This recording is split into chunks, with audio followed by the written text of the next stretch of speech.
Roma, yüzyıllar boyunca Akdeniz dünyasına yön veren, ordularıyla kıtaları titreten, yasalarıyla medeniyetin temellerini atan bir imparatorluk.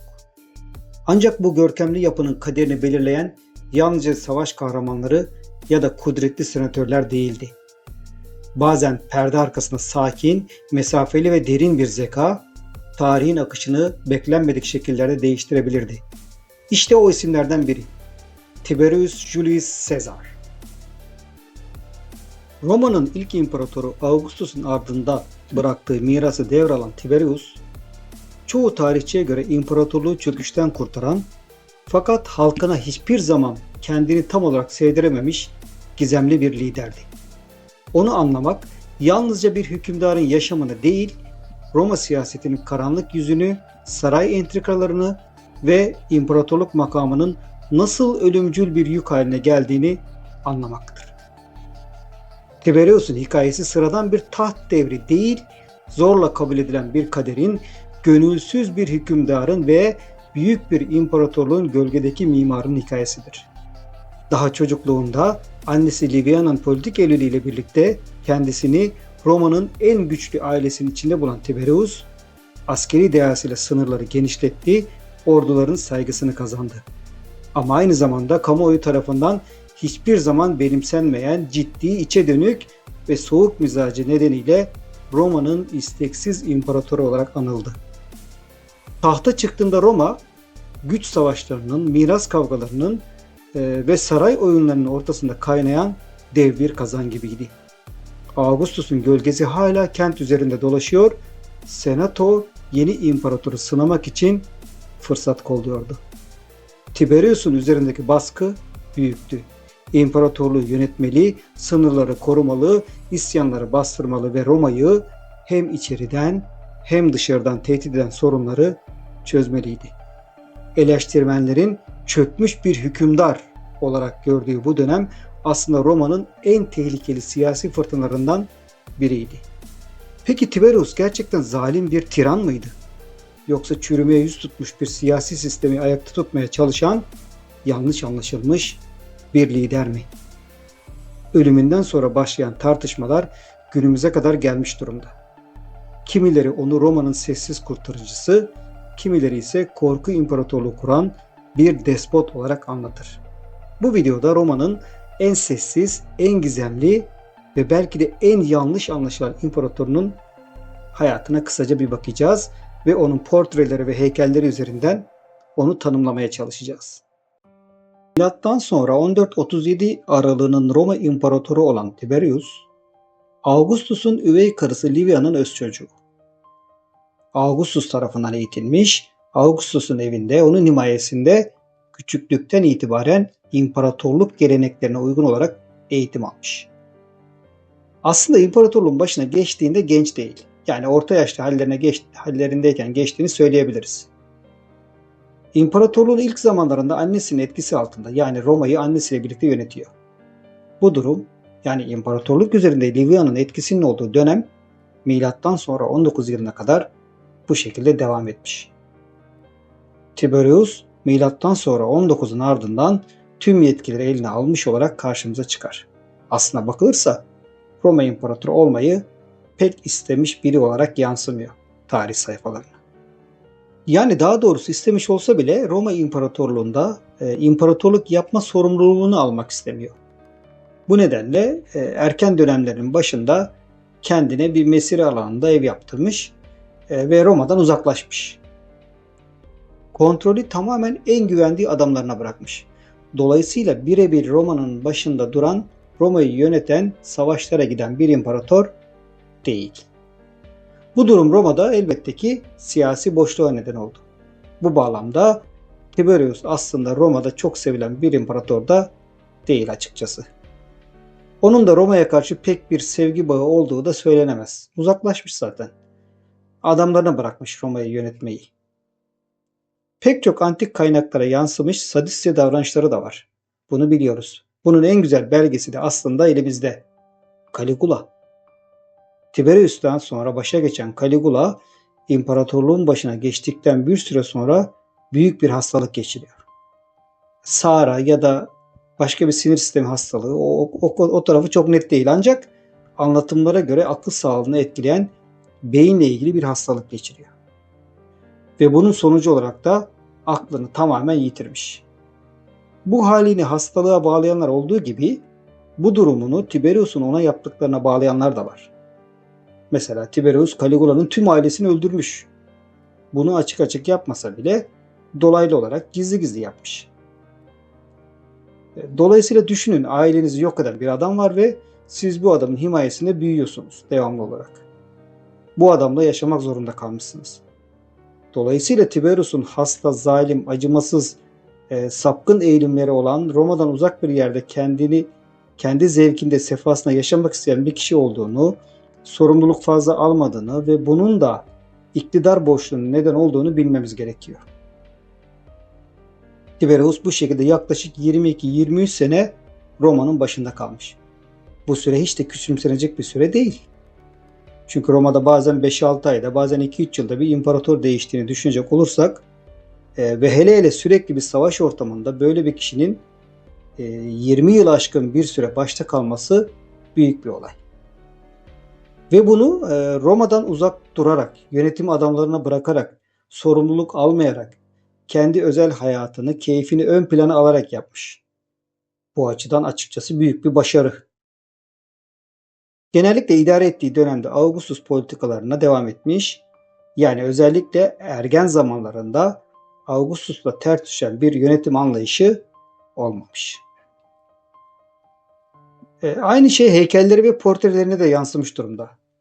Bir kere şunu kesinlikle belirtmeliyiz ki Tiberius portreleri Augustus portrelerinin devamı niteliğindedir. Yani aynı geleneklere, aynı işleniş şekillerine, aynı imaja sadık kalınmıştır. Bir nevi geleneği devam ettiriyor. Fakat sadece bir farktan bahsedebiliyoruz. Bu fark da Augustus döneminin çok klasistik, çok idealize olduğunu biliyoruz. Geleneklere ve stile bağlı kalmakla birlikte Augustus portreleri daha Yunan stilini yansıtır, daha idealizedir, daha fazla klasistiktir. Tiberius portreleri ise daha az idealize, daha az klasistik ve daha az Yunan stilini yansıtır. Yani daha fazla Romalıdır. Diğer bir bakış açısıyla şöyle diyebiliyoruz. Bir akrabalığı yok. Üvey oğlu sonuçta ama portreleri babasına benzer şekilde. Yani sanki Augustus onun öz babasıymış gibi portreleri de babasının aynısıdır. Burada aslında şu imajı veriyor. Ben Augustus'un oğluyum. Aynı zamanda Augustus ölümünden sonra tanrılaştırıldı ya. Ben bir tanrının oğluyum. Ben Roma'nın kurucusu, ilk imparator olan Augustus'un oğluyum imajını vermeye çalışıyor. Ve her ne kadar onun öz oğlu olmasa da şöyle diyor. Benim portremi de ona benzetin. Çünkü ben onun soyunun devamıyım. Yani bu imaj davranışlarda, yasalarda, kanunlarda olduğu gibi portre geleneklerinde de devam ettirilmiş. Benzerlik dikkat çekici. Sadece biraz önceki tek fark dışında. Dolayısıyla bu bir gerçekçi durum değildi. Yani akrabalık bağı bulunmayan iki kişinin birbirine benzemesi durumu. Genel olarak ne bekleriz? Kardeşler birbirine benzer, ana baba benzer, çocuklar benzer. İki yabancıyı yan yana getirip birbirine benzemesini beklemeyiz. İşte bu doğal olmayan bir durum. Bu doğal olmayan durum tamamen siyasi bir devamlılığı göstermek açısından veya bir soyun devamını ben sağlıyorum, bu imparatorluğun devamını ben sağlıyorum diyebilmek açısından yapılan bir şey. Tiberius portreleri de aynı Augustus portreleri gibi Roma'nın imajını yükseltmeye yöneliktir. Roma'nın güçlü bir devlet olduğunu göstermeye yönelik. Propagandaya yönelik. Güçlü Roma, güçlü imparator imajı vermeye yönelik. İmparator portrelerinde son derece kararlı, son derece güçlü, otoriter gözükür. Adeta bir tanrı gibi. Yaşlanmamış, hayat onu yormamış. Dolayısıyla şunu söyleyebiliyoruz. Roma heykeltıraşlığı, Roma portresi, Roma tiyatrosu, Roma köprüleri, Roma tapınakları hep imparatorluğun gücünü, kudretini gösterir. 56 yaşında başa geçmiş ancak portreleri daha genç gösterir. Bu anlattığımız sebeplerden dolayı. Saç stiline baktığımızda Augustus'un saçlarının kıvrımları daha hareketli, bombeli, daha birbirinin üzerine binen, daha gösterişliyken Tiberius'un saç stili ise daha yalın, daha sade, o şekilde anlayabiliriz. Ama şu da bir gerçek, alnın üzerindeki o virgül şeklindeki çentikler yani kahkül modası Tiberius portrelerinde devam ediyor. Fakat onun gibi değil, onun kadar gösterişli değil, onun kadar idealize değil. Ayırt edici en temel nokta bu yalın görünme hali. Yalın özellikler göstermesi. Genel özellikleri itibariyle baktığımızda Tiberius portreleri Augustus portreleriyle ilişkilidir. Aralarında kan bağı olmasa da portreleri Augustus'unkine benzer ancak bu gerçekçi bir durum değildir. Dolayısıyla portreleri idealizedir. Bu durum propaganda amacı taşır ve aynı soydan geldiği fikrini vurgulamaya yöneliktir. Böylelikle kendini imparatorlukta benimsetmek istemiştir. Tiberius portrelerinde biraz önce söz ettiğim gibi 56 yaşında olmasına karşın genç tasvir edilir. Genç görünümü, saç stili, alnın üzerindeki virgül biçimli kahküller, saçın üst bölümünün bir kasket gibi oturması aynı Augustus'a benzer. Bununla birlikte Tiberius'un saç stili Augustus'tan kolaylıkla ayırt edilebilir. Tiberius'un kafatası Augustus'a oranla daha geniştir. Geniş kafatasının Claudius ailesinin özelliği olduğunu burada tekrar belirtelim. Yazar Suetonius Tiberius'u güçlü ve ağır yapısına uygun bir biçimde inatçı, sessiz, yakışıklı, iri gözlü olarak tarif eder. Diğer imparatorlar gibi Tiberius portreleri de yaşamındaki önemli olaylara göre şekillenmiştir. Augustus tarafından evlat edinilişi, yetkilerinin artması ve imparator olarak seçilmesi portre tiplerinin oluşmasına neden olur. Ancak portreleri genel olarak birbirine benzer. Ölümden sonra yapılmış portreleri de var. Şimdi gördüğünüz gibi saçları Augustus portrelerine göre daha sade. Julius Claudius'lar portre geleneğini yansıtır şekilde Augustus'a göre daha sade, alın üzerindeki virgül çentikler sadeleşmiş, Julius ailesiyle karakterize kemikli belirgin bir kafatası var. Elmacık kemikleri, burun kemiği, burun, çene kemiği belirgin. Özellikle gözleri annesi Livia'ya çok benziyor. Livia'nın yüzüne benzer bütün portreleri, özellikle de göz yapıları çok benziyor. Badem biçimli ve dikkat çekici belirgin bir göz ifadesi var. Kaşları yay gibi dümdüz. Kemerli burun ön plana çıkmış, buruna göre ağzı küçük, ağzı kapalı, ince ve küçük. Claudiuslar döneminde hiçbir imparatorda saç sakal görmüyoruz dikkat ederseniz. Palermo Arkeoloji Müzesi'nde bulunan bu eserde renkli mermer kullanılmış. Daha çok böyle pelerin giyip mesela ata bindiklerindeki gibi görünüyor. Böyle düğmeli, bakın dikkat ederseniz sağ omuz üzerinde bir düğmesi olan pelerin tarzı bir üst giysi giymiş. Agoralarda, tiyatrolarda birçok noktada imparatorun portresi siyasi bir hareket olarak sergilenir. Eyaletlerde portre yapımında izlenen yol şöyle. Önce bir portre yapılıyor. Sonra o portredeki görünüşe göre sikkeler basılıyor ve portrenin birer örneği eyaletlere gönderilerek portre yaptırılacağı zaman bu örneğe göre yapılmak zorunda. Yani herkes kafasına göre Tiberius portresi yapamıyor, yaptıramıyor. Kesinlikle bu örneğe bağlı kalınacak. Mermerin cinsi değişse de, yerel mermerler, yerel taşlar kullanılsa da, işçilik değişse de, kalite değişse de portre hiçbir zaman değişmiyor. Tiberius portrelerinde genellikle böyle bir yan duruş var. Claudius'ların ailesinde ağzı açık hiçbir portre göremezsiniz. Gülme yok, ciddi duruş, bir kararlı duruş var. İmparator soyundan gelen bir Roma imparatorunun çocukluğunda da portresi vardır, gençliğinde de portresi vardır. Bu kız erkek fark etmez. Evlenir yeni imajıyla, savaş kazanır kahramanlık imajıyla. Çocuklarının portreleri de olur. İmparatorlukta 10. yılını doldurduğu portresi yapılır, 20. yılını doldurduğu portresi yapılır. Yani hayatındaki her önemli olay, her kutlama birer portre olarak karşımıza çıkabilir. Portreler birbirine benzer ve tutarlıdır. Ölümünden sonra yapılan portreleri de elbette var. Bunlara ne diyoruz? Posthumous portreler diyoruz. Kendisinden sonra gelen Caligula Tiberius'un portrelerini de yaptırmıştır. Ki Tiberius tüm ailesini öldürmüş olmasına rağmen ona karşı bir sevgi, bir bağlılık Yani sevgi yok da bir bağlılık duyuyor. Bir güç bağlılığı var. Onun gücünün devamı olma veya imparatorluğun devamı olma gibi bir durum dolayısıyla söz konusu. Bu güzel bir örnek. Alnındaki çöküntüye dikkat ediyorsunuz. Yani bir kırışıklık olmasa da kırışıklığın bir izi var. Kafasına baktığımızda yuvarlak bir kafa değil, şöyle hafif açılı ve daha kemikli, alnı geniş, ağzı ince, burun büyük, gözler iri. Gözler aynı anne Livia gibi kocaman, dudaklar ince ve geri planda kalmış, burnu ise tamamen ön planda. Bu en meşhur portrelerinden birisi. Direkt Roma eşliğini yansıtan bir portre. En ünlü portresi bu. Yan duruşlu, kafayı yana çevirmiş, keskin bir dönüş var. Burada kulakları biraz daha kepçe, evlatlık tipi de denilir. Roma İmparatorluğu'nun başına ilk geçtiğinde doğan tiplerden bir tanesi bu. Biraz önce bahsettiğimiz özelliklerin hepsini taşıyor. Gayet sağlıklı ve dinç gösterilmiş. Antik kaynaklarda da aynı şekilde sağlıklı ve dinç olarak zaten bahsediliyor. Hani Augustus için hastalıklı gibi falan bazı kaynaklarda geçse de Tiberius için hiçbir zaman öyle bir anlatı yok. Dikkat edin, ağzı yine küçük, çene küçük, kıvrılmış. Aynı annesi Livia gibi özellikler taşıyor.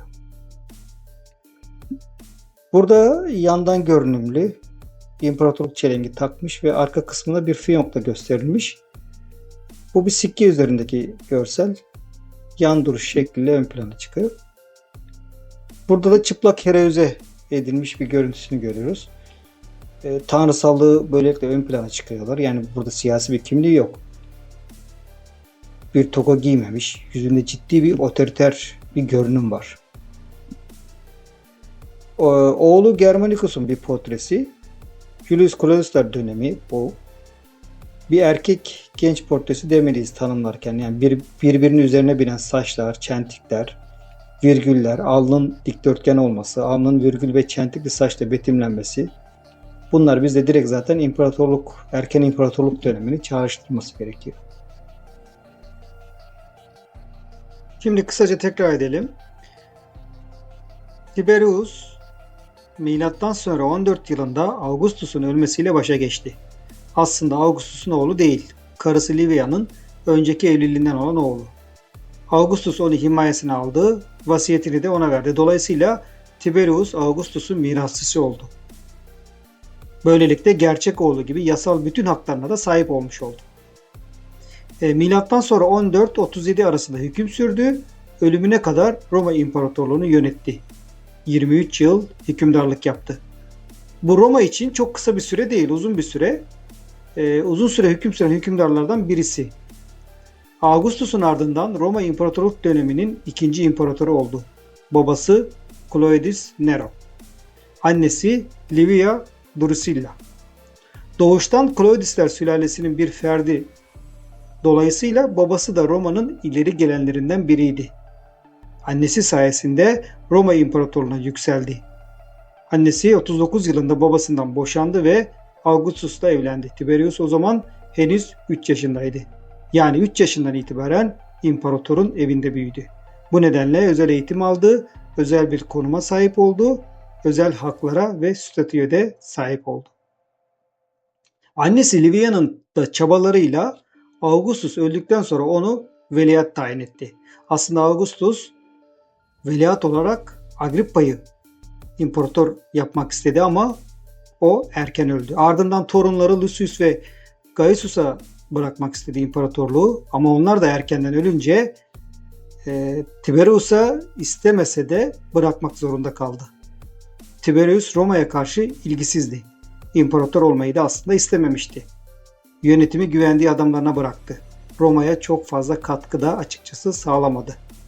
Augustus'un siyasi, askeri ve geleneksel yöntemlerini devam ettirdi. Lanetlenen bir imparator olmadı ama çok da başarılı olmadı. Çok da sevilmedi. Augustus'un kızı Julia ile de evlendi. Tiberius'un portrelerine baktığımızda portreleri şekilsel olarak Augustus portrelerin devamı şeklindedir. Fakat Augustus portre ve heykelleri daha gösterişli, daha klasistiktir. Tiberius'un portre ve heykelleri daha doğaldır. Augustus'un heykel ve portreleri özellikle Polykleikus'tan yani M.Ö. 5. yüzyıl eserlerine benzer şekilde yapılmıştır. Dolayısıyla klasistiktir. Saçları süslü, saçlarında virgüller, çentikler vardı Augustus'un. Saçları birbirinin üzerine binmişti.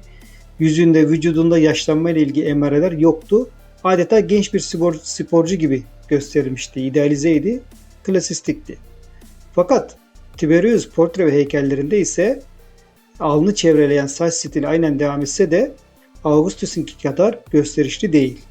Sadeleşti ve yalınlaştı.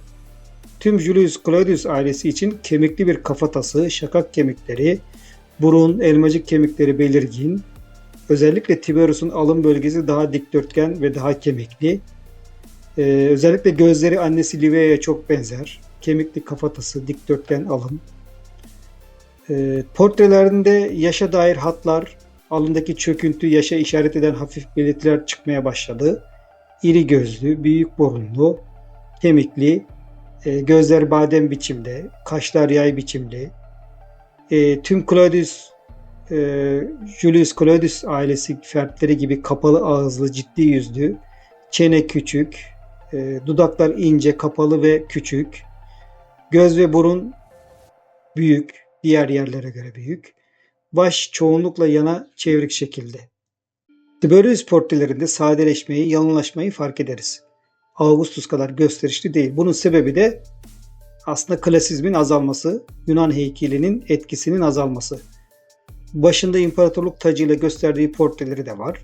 Sikke betimlemeleri de çoğunlukla bu şekilde taçlı şekilde. Taş takma antik dönemde var olan bir uygulama. Şu iki resimde de yan duruşu görüyoruz. Yan duruş var. Dikdörtgen alın bariz görülüyor. Bu tip için prima porte tipinin sadeleştirilmiş hali diyebiliriz. Portre ve heykelleri birbiriyle tutarlı. Gördüğümüz togalı, asker giysili ya da çıplak heykeller de var. İkisi de benzer bir duruş sergiliyor. Birinin elbisesi başına kadar çekilmiş. Demek ki dini bir duruş sergiliyor ya da bir konuşma tasviri de olabilir. Bunu nereden anlıyoruz? Elleri açık, kucaklayıcı hali vurgulanmış. Saç yapısı dediğimiz gibi prima porte formunun sadeleştirilmiş hali şeklinde. Yüzü portre özelliklerini de aynen taşıyor. Sikkeler üzerinde de var Tiberius'un betimlemeleri. Mesela bu sikke ölümünden bir yıl önce basılmış. Çelenk takmış.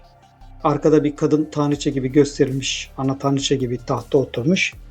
Elinde bir takım sembol tutabilir. Tanrı ve arkada tanrıça olarak betimlenmiş.